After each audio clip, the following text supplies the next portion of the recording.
बिस्मिल्लाहिर्रहमानिर्रहीम। Water treatment जो है उसके हम प्रोसेस जो डिस्कस कर रहे थे। उसमें हमने केमिकल ऑक्सीडेशन और एरिएशन और एयर स्ट्रिपिंग जो है वो पहले डिस्कस किया। आज जो है वो हम थोड़ा सा जो है वो कोगुलेशन एंड फ्लोकुलेशन के बारे में जो है वो डिस्कस करेंगे।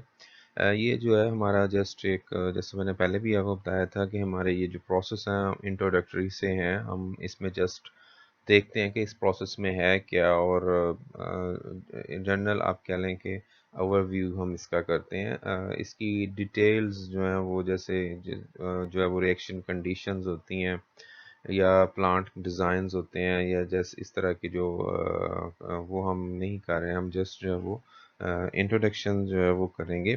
तो आज जब वो हमने जब देखते हैं कोगुलेशन और फ्लोकुलेशन जो है वो क्या होता है।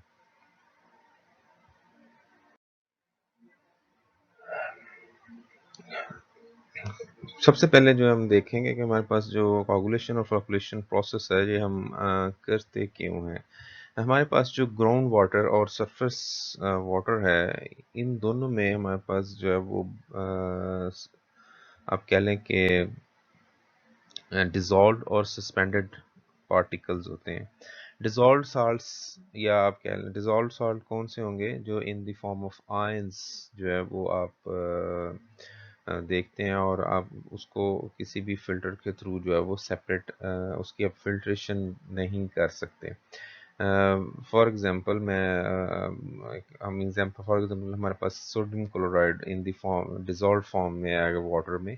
तो जब आप उसका सॉल्यूशन बना लेते हैं तो आप उसको फ़िल्टर आउट करेंगे, तो सोडियम और क्लोराइड आयंस को आप थ्रू फ़िल्टर जो है वो सेपरेट नहीं कर सकते। इसके लिए जो है वो हम फिर डिफरेंट किसी और प्रोसेस के थ्रू जो है वो हम आयंस जो है उनको सेपरेट, जैसे आयन एक्सचेंजेस वगैरह भी होते हैं, वो हम देखेंगे बारी बारी। तो हमारे पास जो कोगुलेशन एंड फ्लोकुलेशन है ये यूज़ किया जाता है to separate the suspended solid portion from the water. यानी जो सस्पेंडेड पार्टिकल्स हैं उनको सेपरेट करने के लिए जो है वो हम ये कोगुलेशन एंड फ्लोकुलेशन करते हैं। सस्पेंडेड पार्टिकल्स जो हैं इनके हमारे पास डिफरेंट सोर्सेज हो सकते हैं, आप कह लें कि डिफरेंट टाइप्स के हो सकते हैं। these are very in sources, charge particles हो सकते हैं। इनके ऊपर हमारे पास जो है वो डिफरेंट चार्जेस हो सकते हैं। मतलब ये डिपेंड करता है कि आपका सोर्स जो है वो कौन सा है, या जो भी आपकी कंडीशन है वहाँ पे जहाँ से आप ये वाटर सैम्पलिंग कर रहे हैं, जहाँ पे आपने ये वाटर रिमूव करना है, ये सॉरी ट्रीट करना है। उसके अलावा यहाँ पे फिर जो कंसिडर करते हैं हम इसका चार्ज और particle size, shape of the particle and density. So the correct application of coagulation and flocculation depends on these factors. हमारे पास डिफरेंट सोर्सेज से क्योंकि ये चीज़ें आ रही होती हैं, स्पेशली जब हम अगर आप देखें जो हमारे अगर हम सरफेस वाटर की बात कर लें या ग्राउंड वाटर की बात कर लें, तो आपको पता है कि डिफरेंट एरियाज़ में वाटर का जो है वो टेस्ट डिफरेंट होता है। तो हम कहते हैं कहीं पे हम कह देते हैं कि जी पानी जो है वो पीने के काबिल नहीं, उसमें बहुत ज़्यादा साल्ट्स हैं। तो वो ये डिपेंड करता है कि कहाँ से वो किस सोर्स से वो वाटर जो है वो आ रहा है। जैसे ये हमारा ये जो एरिया है सरगोदा या जो साल्ट रेंज है हमारी, जहाँ से ये नमक हम लेते हैं, तो वहाँ पे आप चले जाएं तो वो जो वाटर वहाँ पे आपको वो बहुत ज़्यादा साल्टी होगा। ठीक है, तो इसी तरह जैसे कुछ एरियाज़ हैं जहाँ पे इतने साल्ट्स वगैरह वाटर में नहीं होते, तो ये सोर्स पर डिपेंड करता है कि आपका वाटर जो है उसमें जो है वो कितने जो है वो साल्ट्स वगैरह या कितने कंटामिनेंट्स हैं। तो हम यहाँ पे क्योंकि बात कर रहे हैं सॉलिड पार्टिकल की जो सस्पेंड है, तो ये भी उसी तरह जैसे मैंने साल्ट्स का बताया आपको, इसी तरह ये भी डिपेंड करता है कि सोर्स कैसा है, कहाँ से वाटर जो है फ्लो करके आ रहा है। या अगर हम वेस्ट वाटर की सेंस में बात करें तो हम ये देखते हैं कि इंडस्ट्री में कौन कौन से प्रोसेसेस के थ्रू जो है वो वाटर जो है वो पास आउट होके आया है। तो इस डिफरेंट सोर्स होने की वजह से आपके वाटर में जो है वो डिफरेंट कंसंट्रेशंस होंगी, ठीक है, डिफरेंट टाइप्स ऑफ पार्टिकल्स होंगे। जैसे यहाँ पे हमने कहा कि उसमें उसके डिफरेंट चार्जेस हो सकते हैं पार्टिकल्स के ऊपर, पार्टिकल साइज जो है वो डिफरेंट हो सकते हैं, उनकी शेप डिफरेंट हो सकती है, और मोस्ट इम्पॉर्टेंट कि उनकी जो डेंसिटी है वो डिफरेंट होगी। डेफिनेटली कहीं पे ये ज़्यादा होंगे, कहीं पे सॉरी कहीं पे जो है वो कम होंगे। तो ये सारे फैक्टर्स जो हैं वो कोगुलेशन एंड फ्लोकुलेशन को जो है वो अफेक्ट करते हैं। ये आपको यानी डिसाइड हम इनको सामने रख के हम डिसाइड करेंगे कि हमने कैसे इनको जो है वो ट्रीट करना है। कोगुलेंट्स जो हैं वो हमारे पास डिफरेंट होते हैं, डिफरेंट केमिकल्स होते हैं, तो हम फिर देखते हैं कि हम कौन सा जो है वो यहाँ पे एज ए कोगुलेंट जो है वो यूज़ करेंगे। Okay, ji. Suspended solids in water have a negative charge, and since they have the same type of surface charge, they repel each other when they come closer together. Therefore, suspended solids will remain in suspension and will not clump together and settle out of the water unless proper coagulation and flocculation is used. अब ये जो particles होते हैं, जो solid particles water में है, mostly जैसे जो क्ले है, जो इस तरह आप कह लें कि सॉइल्स के जो सस्पेंडेड पार्टिकल्स आते हैं, इसमें डिफरेंट तो ये मोस्टली जो हम कहते हैं कि नेगेटिवली जो है वो चार्ज पार्टिकल्स होते हैं और एक दूसरे को रिपेल करते हैं। अब ये पार्टिकल्स अगर एक दूसरे को रिपेल करते हैं तो ही ये जो है वो suspension in the form of suspension वो रहते हैं। देखें, अगर हमारे पास एक मीडिया है, वाटर है, उसमें अगर हम नेगेटिव और पॉजिटिव आयन जो है वो नेगेटिव और पॉजिटिव स्पीशीज जो है वो ऐड कर देते हैं, एक कंडीशन हमारे पास ये है कि वो डिज़ोल्व हों। जैसे साल्ट्स की हमने बात की, अगर वो डिज़ोल्व होंगे तो फिर उनके जो नेगेटिव और पॉजिटिव होंगे, जैसे सोडियम क्लोराइड की मैंने एग्जांपल दी कि वो negative part of the salt यानी जैसे क्लोराइड है वो surrounded by the positive portion of water. Similarly जो हमारे पास positive portion of the salt होगा वो सराउंड करेगा नेगेटिव पोर्शन जो है वाटर का। वो एक डिफरेंट कंडीशन है। लेकिन अगर वो ये सॉल्युबल नहीं है, यानी ये वाटर के साथ डिज़ोल्व फॉर्म में नहीं है, सस्पेंडेड फॉर्म में है, और उनके ऊपर जो है वो सेम डिफरेंट चार्जेस हैं, मसलन एक ऐसा सस्पेंडेड पार्टिकल है जो नेगेटिव है, एक जो है वो पॉजिटिव है, तो ये नेगेटिव पॉजिटिव आपस में कंबाइन हो जाएंगे और हो सकता है कि ये सेटल डाउन हो जाए। तो अगर सारे ही सारे सेम चार्जेस के हैं, जैसे सारे नेगेटिवली चार्ज हैं, तो वो एक दूसरे को रिपेल कर रहे हैं, तो फिर वो सस्पेंड ही रहेंगे। क्योंकि अगर ये सारे पार्टिकल्स कंबाइन हो जाते हैं यानी कोगुलेट हो जाते हैं, तो फिर हमें कोगुलेशन की ज़रूरत नहीं पड़ेगी, तो सेल्फ जो है वो कोगुलेशन इनकी होगी और मूव हो जाएंगे। तो एक सेम चार्ज होने की वजह से, नेगेटिव चार्ज होने की वजह से ये एक दूसरे के साथ जो है वो मिलते नहीं है, ये क्लम्प नहीं करते रिपेल्शन की वजह से। अब ये जो पार्टिकल्स हैं उस वक्त तक सस्पेंड ही रहेंगे जब तक आप इनको प्रॉपर इनकी कोगुलेशन नहीं करेंगे, इनको आप कंबाइंड फॉर्म में जो है वो नहीं लेके जाएंगे। तो कोगुलेशन जो है वो उसके थ्रू फिर हम जब हम करेंगे तो ये पार्टिकल जो है वो एक आप कह लें कि एक कोगुलेंट सॉरी जो है वो कोगुलेट हो जाएंगे, आपस में कंबाइन हो जाएंगे, एक दूसरे के साथ क्लम्प हो जाएंगे, तो फिर ये जो है वो सेटल डाउन हो जाएंगे।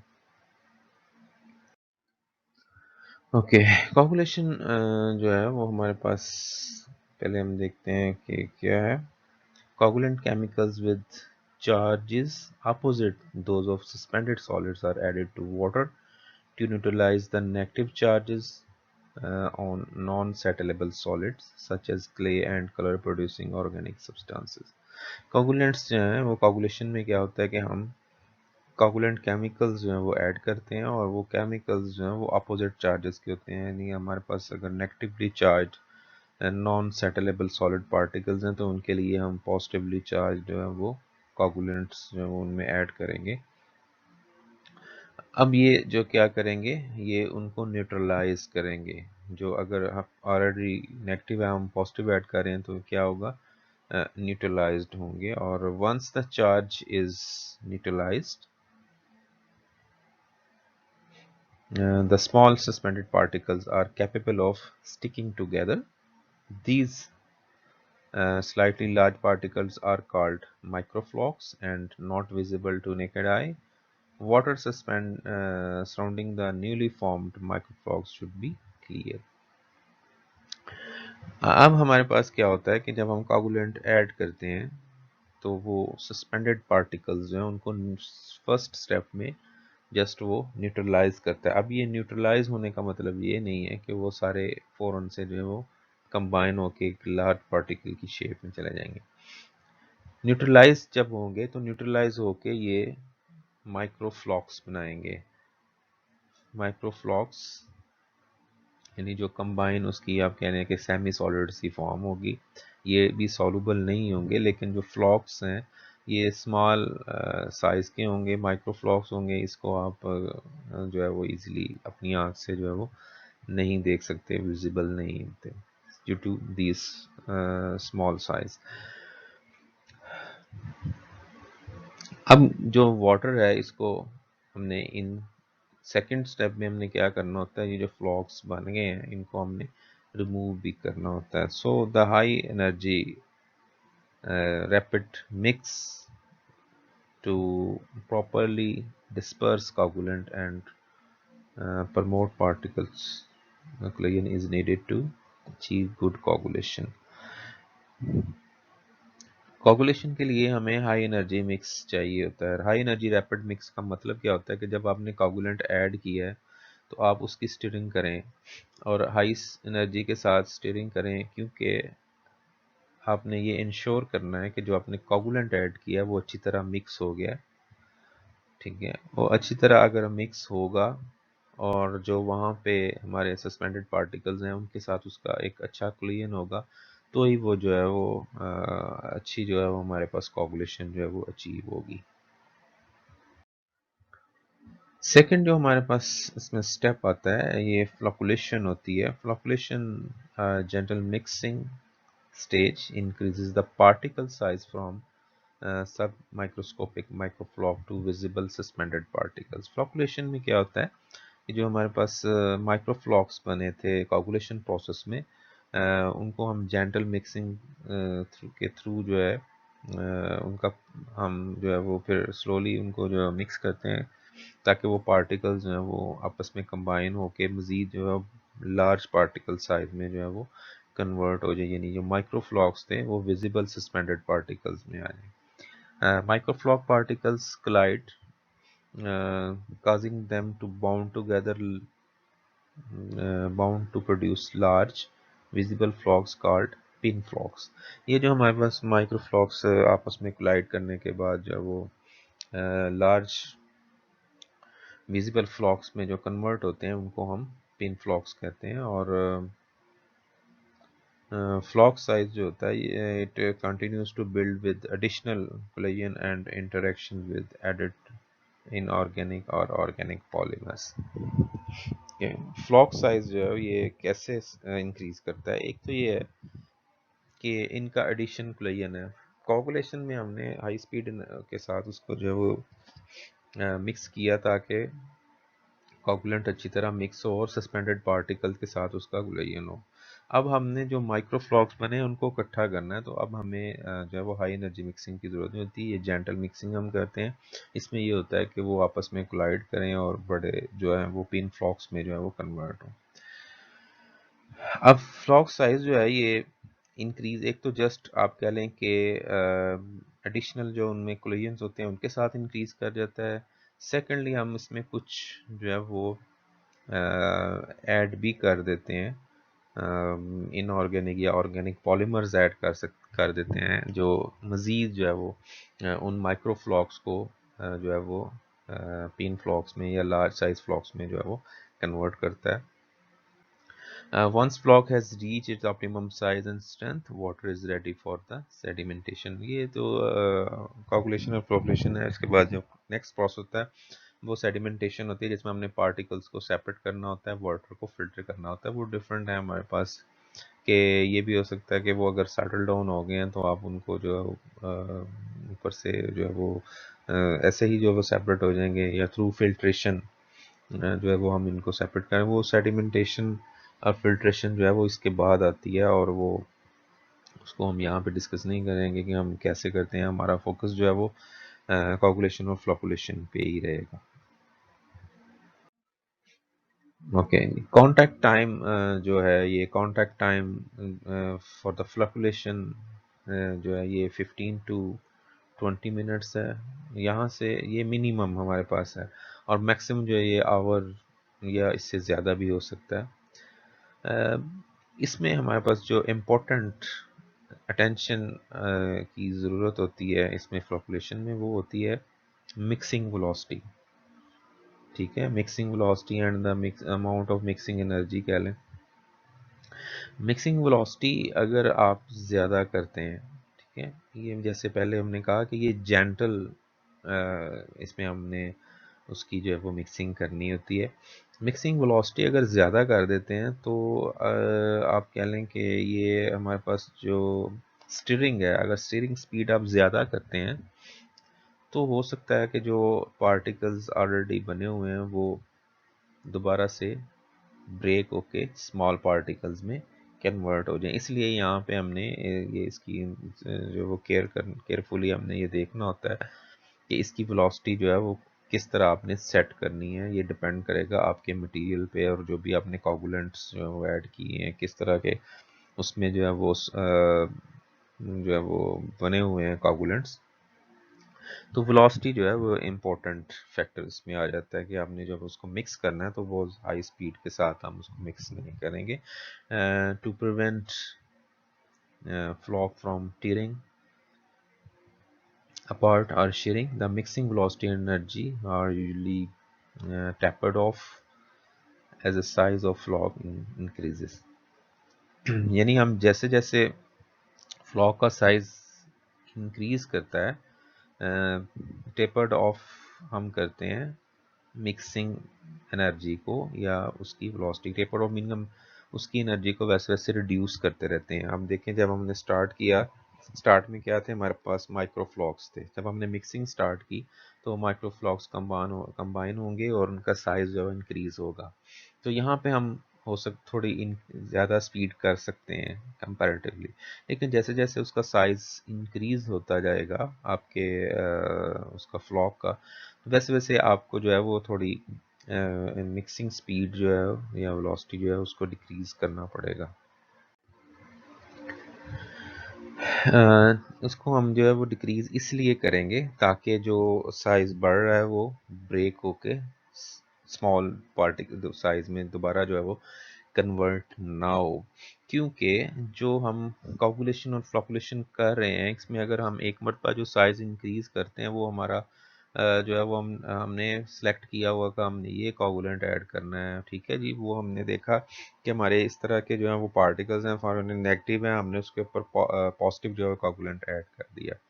अब फिर हमने माइक्रोफ्लॉक्स बनाए, माइक्रोफ्लॉक्स बनाने के बाद हमने फॉर एग्जांपल पॉलीमर ऐड किया उसमें, कोई ऑर्गेनिक या इनऑर्गेनिक पॉलीमर, ताकि वो जो है वो फ्लॉक साइज इंक्रीज हो। अब ये आपने उसकी केमिकल नेचर या जो भी फिजिकल उनमें इंटरेक्शंस थे उनको सामने रख के ये काम किया। अब जब आपका ये पार्टिकल दोबारा सिर्फ स्पीड तेज होने की यानी मिक्सिंग वेलोसिटी जो है वो ज़्यादा होने की वजह से या मिक्सिंग एनर्जी ज़्यादा होने की वजह से अगर ये दोबारा जो है वो ब्रेक हो जाएगा, तो फिर इनको कंबाइन करना जो है वो इकट्ठा दोबारा से जो है वो कंबाइन करना जो है वो डिफ़िकल्ट होगा।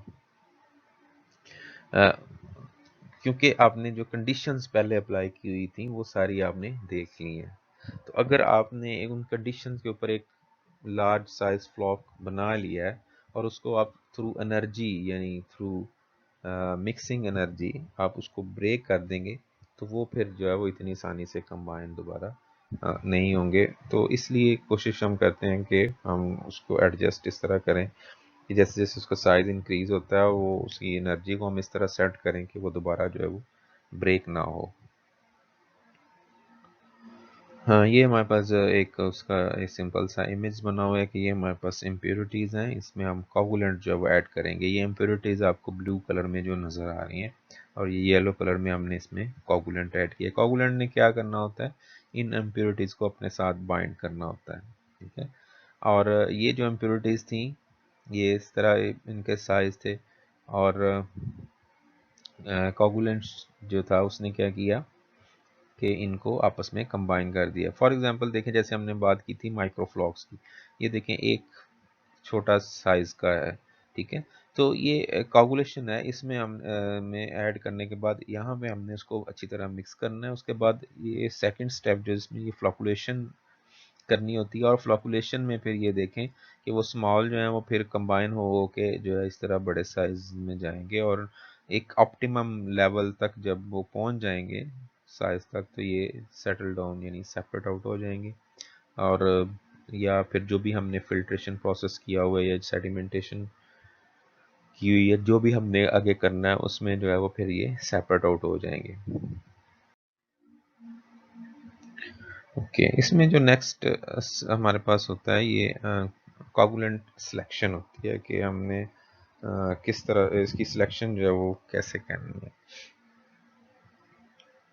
The choice of coagulant chemical depends upon the type of suspended solids to be removed, raw water conditions, facility design and cost of chemical। ये पहले जो हमने बात की थी कि सोर्स और इन चीज़ों पे जो है वो हम तो फिर इन सब चीज़ों को देख के जो पीछे हमने डिस्कस की थी किस इसका सोर्स है कि वो उसका साइज़ उसका चार्ज तो वो हम देख के फिर जो है वो ये सारा जो है वो कागुलेट कागुलेंट जो है उसके लिए सिलेक्ट करते हैं। तो इसमें रॉ वाटर कंडीशन हो गया, फैसिलिटी डिज़ाइन आपके पास जो है वो जो प्लांट है ये जो भी प्रोसेस आप कर रहे हैं वो किस किस तरह का है उसमें फिर उस हिसाब से हम जो है कोगुलेंट ऐड करें। और कॉस्ट ऑफ द केमिकल जो आप कोगुलेंट ऐड कर रहे हैं उसकी कॉस्ट कि ये भी क्योंकि जब हम लार्ज स्केल पे वाटर को ट्रीट करते हैं तो वहाँ पे हम केमिकल की कॉस्ट को इग्नोर नहीं कर सकते क्योंकि आपने बहुत ज़्यादा वहाँ पे यूज़ करना होता है।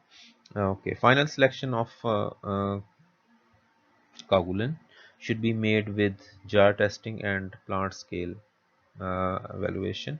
यहाँ तो फाइनल सिलेक्शन से पहले हम क्या करते हैं कि हम जार स्केल मींस के बीकर्स वगैरह में जो है बोले आप कह लें लैब स्केल जो होती है उस पर हम इसको जो है वो पहले टेस्ट करेंगे और टेस्ट करने के बाद अगर वो हमारा जो है वो पास आउट होता है तो फिर जो है वो हम उसको लार्ज स्केल पे जो है वो यूज़ करेंगे। इसमें jar testing and pilot plant scale जो हमारे पास ये पायलट प्लांट स्केल होगा। पायलट प्लांट्स होते हैं जो हम स्मॉल प्लांट्स जो हैं जैसे कोई बहुत बड़ा जो अगर हमने प्लांट बनाना है तो उसी डिज़ाइन का हम एक छोटा जो है वो प्लांट बनाएंगे उसको हम जो है वो पायलट स्केल जो है वो प्लांट कहते हैं। ये उस पर भी जो है वो हम यहाँ पायलट प्लांट स्केल वैल्यूएशन जो है वो हमें यहाँ पे चाहिए होती है क्योंकि आपने जो डिज़ाइन बनाया है एक तो ये है कि आपने केमिकल ठीक है हमने सेलेक्ट कर लिया हमने उसको बीकर में मिक्सिंग कर ली लेकिन जो हमने डिज़ाइन है कि हमने उसकी मिक्सिंग स्पीड स्टार्ट में क्या रखनी है कोगुलेशन में फ्लॉकुलेशन में कैसे उसको डिक्रीज़ करना है तो ये सारा प्लांट जो है वो पायलट स्केल प्लांट जब बन जाएगा उसमें अगर आप टेस्टिंग कर लेंगे तो फिर आपका जो है वो ये ईजी हो जाएगा सारा जो है वो। Okay. Consideration must be given to required effluent quality, effect um, upon downstream treatment process performance, cost method and cost of sludge handling and disposal, and cost of the dose required for effective treatment। अब जो consideration जैसे हमने ऊपर कहा कि उसकी coagulant की effect जो केमिकल की जो कॉस्ट है उसके साथ साथ जो हम चीज़ें हम देखेंगे वो हमारी एफ्लुएंट क्वालिटी है कि हमें किस क्वालिटी का वाटर चाहिए आफ्टर ट्रीटमेंट। वो वाटर हमने कहाँ पे यूज़ करना है, किसी इंडस्ट्री के लिए हमने यूज़ करना है, कहीं पे हमने इरिगेशन पर्पस के लिए यूज़ करना है या ड्रिंकिंग पर्पस के लिए यूज़ करना है। तो जो हमारे पास रिक्वायर्ड क्वालिटी है जो वाटर वहाँ से निकलेगा, उसके हिसाब से हम जो है वो सारा जो देखेंगे कि हमें किस हद तक जो है वो इसमें ये इस प्रोसेस जो है वो करना है। और फिर ये भी हमने देखना होता है कि जो आप कोगुलेंट वगैरह जो है वो यूज़ कर रहे हैं, उनका जो डाउन स्ट्रीम प्रोसेस आते हैं, यानी जो आपने कोगुलेशन और फ्लोकुलेशन के बाद जो प्रोसेस है, जैसे सेडिमेंटेशन है, फिल्ट्रेशन है, तो वो जो प्रोसेस है उनके ऊपर उसका कोई असर ना हो उसकी परफॉर्मेंस के ऊपर जो आप कोगुलेंट यूज़ कर रहे हैं। कास्ट, ये पहले हमने बात की ली। Method and cost of sludge handling, जब आपने फ्लोकुलेशन कर ली, फ्लॉक्स बन गए, उनको सेपरेट करके जो हमारे पास सॉलिड स्लज बचेगी वाटर में से, उसको भी हमने हैंडल करना है, उसको भी हमने कहीं ना कहीं जो है वो डिस्पोज करना है। तो उसकी भी हमने जो है वो कॉस्ट देखनी है कि उसको हम कहाँ पे डिस्पोज करेंगे और कैसे करेंगे। And cost of those required for effective जो हम sorry cost of dose means के जो अमाउंट हम दे रहे हैं, कितने वाटर में कितना कोगुलेंट लेंगे, तो कास्ट ऑफ डोज जो है वो अफेक्टिव ट्रीटमेंट के लिए कितनी है वो भी जो है वो हमने इग्नोर नहीं कर सकते। अफेक्टिव ट्रीटमेंट का मतलब ये है कि अगर आप वहाँ से सस्पेंडेड पार्टिकल रिमूव कर रहे हैं तो वो कितने परसेंट रिमूव होते हैं, तो जितनी परसेंटेज उनकी रिमूवल परसेंट आप कहें ज़्यादा होगी, उतना इफेक्टिव आपका ट्रीटमेंट जो है वो ज़्यादा होगा। ठीक है, उसके बाद हमारे पास इनऑर्गेनिक कोगुलेंट्स हैं। इसमें जो कोगुलेंट्स आते हैं, दो तरह के हमारे पास कोगुलेंट्स यूज होते हैं, इनऑर्गेनिक और ऑर्गेनिक। इनऑर्गेनिक कोगुलेंट्स जो हैं इसमें हमारे पास एल्युमिनियम और आयरन के साल्ट्स आ जाते हैं, जैसे ये एल्युमिनियम सल्फेट, एलम जो है, फेरिक सल्फेट हो गया, इसी तरह फेरिक क्लोराइड हो गया। तो these are sold as a dry crystalline solids as and as concentrated aqueous solution. यानी दोनों तरह जो है वही हमारे पास ये अवेलेबल हैं, सॉलिड फॉर्म में भी अवेलेबल हैं और इनके कंसंट्रेटेड सॉल्यूशंस जो हैं वो भी अवेलेबल रहते हैं। कंसंट्रेटेड सॉल्यूशन में फॉर एग्जांपल जो हमारे पास कमर्शियल एलम है, उसका जो सॉल्यूशन होता है ये अबाउट 4.3% एल्यूमिनियम जो है, 4.3% एल्यूमिनियम है, which is equal to 2 mole aluminium per litre, और 8.2% Al2O3 बाई वेट जो है ये हमारे पास कमर्शियली अवेलेबल होता है। और जो एलम है, मोस्ट कॉमनली यूज्ड कह लें कि मेटल सॉल्ट कोगुलेंट है, वो हमारे पास एलम ही है। Inorganic coagulants usually offer the lowest price per pound, are widely available, and when properly applied are effective in removing most suspended solid। कि जी इनकी प्राइस पर पाउंड मीन कि आप यहाँ पे पर वाटर अमाउंट कह लें कि इनकी जो है वो प्राइस जो है वो लो है, और अवेलेबल भी जो है वो वाइडली होते हैं। वैसे भी इनकी कॉस्ट जो है वो कम होती है, यानी अगर आप इनकी पर्स इंडिविजुअल प्राइस हम अगर हर इसकी सॉरी इनऑर्गेनिक और ऑर्गेनिक की देखें, तो इनऑर्गेनिक केमिकल्स जो हैं वो मोस्टली हमारे पास जो है वो लेस प्राइस के ही होते हैं, लो प्राइस होती है उनकी। They are also capable of removing a portion of the organic precursors, which may combine with chlorine to form disinfection byproducts। ये हमारे पास उन ऑर्गेनिक कंपाउंड्स को भी रिमूव कर सकते हैं जो कि डिसइंफेक्शन बाई प्रोडक्ट्स, इनका हमने जिक्र किया था क्लोरीनेशन में कि उसमें डिसइंफेक्शन बाई प्रोडक्ट्स बन जाते हैं। तो जैसे CH3 की हमने बात की थी। तो इस तरह के जो अगर ये हमारे पास जो इनऑर्गेनिक कोगुलेंट्स हैं वो ऑर्गेनिक कंपोनेंट्स को अगर रिमूव कर देंगे तो हमारे पास ऑटोमेटिकली जो है वो डिसइंफेक्शन बाई प्रोडक्ट्स जो है वो क्लोरीनेशन में नहीं बनेंगे। तो इसलिए ये हमारे पास जो कोगुलेशन फ्लोकुलेशन है, इसको हम एज ए प्री ट्रीटमेंट भी यूज़ करते हैं कि अगर आपने वाटर की फॉर एग्जांपल क्लोरीनेशन करनी है तो प्री ट्रीटमेंट हम कर लेंगे। पानी है उसमें हमारे पास सस्पेंडेड पार्टिकल्स हैं, तो कोगुलेशन फ्लोकुलेशन के थ्रू हम सस्पेंडेड पहले रिमूव करेंगे, फिर जो है वो आगे उसकी एरिएशन या जो हमने ऑक्सीडेशन की बात की थी वो हम करेंगे। Okay, inorganic coagulants produce large volume of flocks, which can also entrap bacteria as they settle.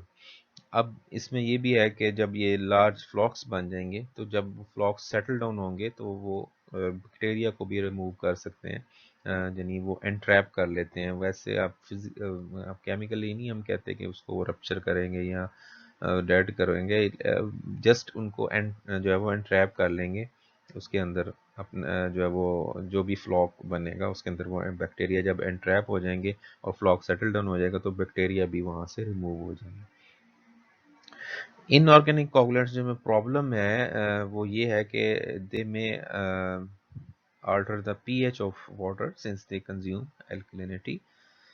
Alum, ferric sulfate and ferric chloride lower the alkalinity and pH, यानी ये pH जो है उसको लो कर देते हैं जो हमारे पास इनऑर्गेनिक कोगुलेंट्स हैं।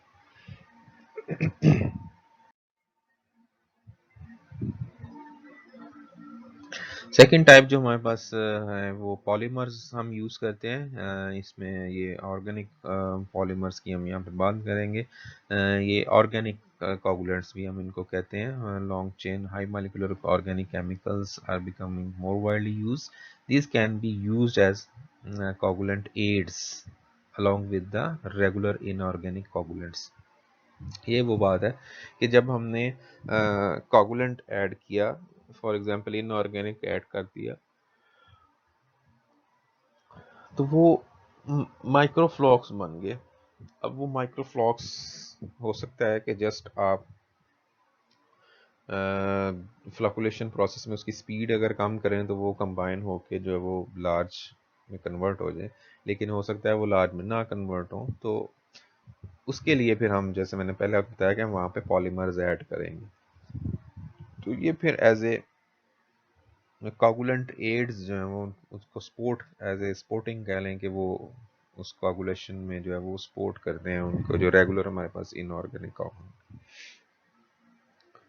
Okay, anionic polymers are often used with metal coagulants. जो मेटल कोगुलेंट्स हैं उनके साथ हमारे पास एनायनिक पॉलीमर्स हम यूज़ करते हैं। Low to medium weight cationic polymers may be used alone. ठीक है जी, केटायनिक जो है उनको हम अलोन यूज कर सकते हैं। Are in combine with alum और ferric coagulants to attract suspended solid and neutralize their surface charges. यानी जो एनायनिक है ये हम मेटल जो कोगुलेंट्स हैं उनके साथ हम यूज करते हैं, और जो हमारे पास लो टू मीडियम वेट केटायनिक जो कह लें पॉलीमर्स जो हैं उनको हम यूज करते हैं। इनको हम अलोन यानी विद एज ए स्पोर्टिंग नहीं, हम यानी जस्ट एज ए कोगुलेंट इनको खुद भी यूज़ कर सकते हैं, और फेरिक और उसमें एलम वगैरह के साथ जो है वो कॉम्बिनेशन फॉर्म में भी हम यूज़ कर सकते हैं।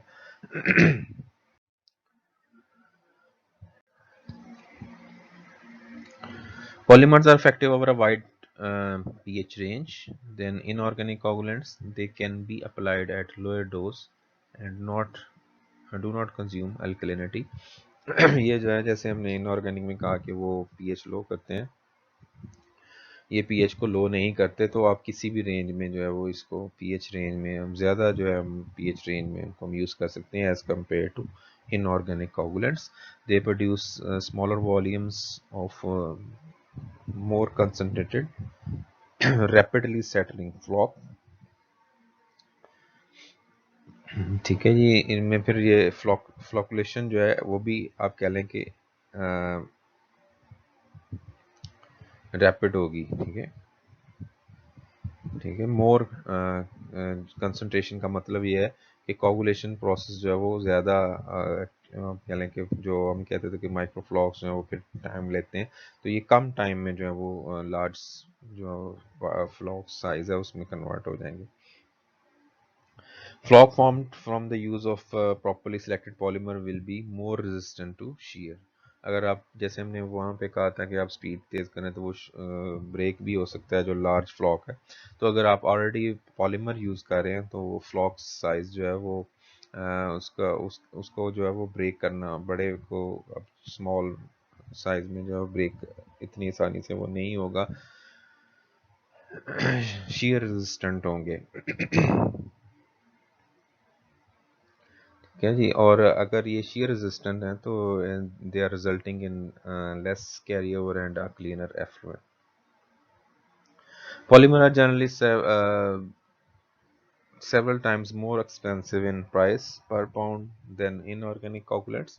So the selection of proper polymer requires considerable jar testing under simulated plant conditions, followed by pilot plant scale trials.